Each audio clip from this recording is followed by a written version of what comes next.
ആരെയും പിണക്കാതെ ജീവിക്കേണ്ട സാഹചര്യങ്ങൾ എനിക്ക് ജീവിതത്തിലുണ്ട്. ഉദാഹരണത്തിന് ഞാൻ ഈ പ്രിവിലേജ് വെച്ചാണോ എൻ്റെ ഓഫീസിൽ പോയി സംസാരിക്കുന്നത്? അല്ലല്ലോ.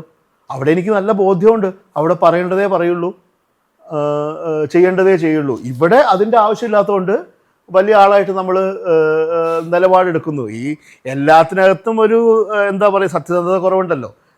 നമുക്ക് ബുദ്ധിമുട്ടില്ലാത്ത സത്യങ്ങൾ പറയാൻ നമുക്ക് എപ്പോഴും ഭയങ്കര എളുപ്പമാണ്. നമുക്ക് ബുദ്ധിമുട്ടുള്ള നമുക്കെന്തെങ്കിലും കുറവോ ബുദ്ധിമുട്ടോ ചാലഞ്ചോ വരുന്ന സത്യം പറയുമ്പോഴാണ് യഥാർത്ഥത്തിലാണ് സത്യസന്ധനാവുന്നത്. ഇപ്പം എനിക്ക് യാതൊരു തരത്തിലുള്ള ബുദ്ധിമുട്ടും ഇല്ലാതെ വരുന്ന കാര്യം സത്യം പറയുന്നത് കൊണ്ട് ഞാൻ എന്തെങ്കിലും ഒരു വലിയ നിലപാടിൻ്റെ രാജാവാണെന്നുള്ള അഭിപ്രായം എനിക്കില്ല. എനിക്ക് പറയാൻ പറ്റുന്നത് ഞാൻ പറയുന്നു, അത്രേ ഉള്ളൂ. ശരിക്കും നിലപാടിൻ്റെ രാജാവ് ആരാന്നറിയോ?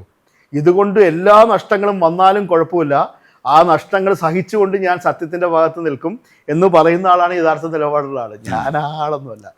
എനിക്ക് നഷ്ടങ്ങൾ ഉണ്ടാവില്ല എന്ന് പരിപൂർണ ബോധ്യമുള്ളതുകൊണ്ട് ആ ഭാഗത്ത് നിന്നുകൊണ്ട് എനിക്ക് തോന്നിയത് ഞാൻ വിളിച്ചു പറയുന്നു.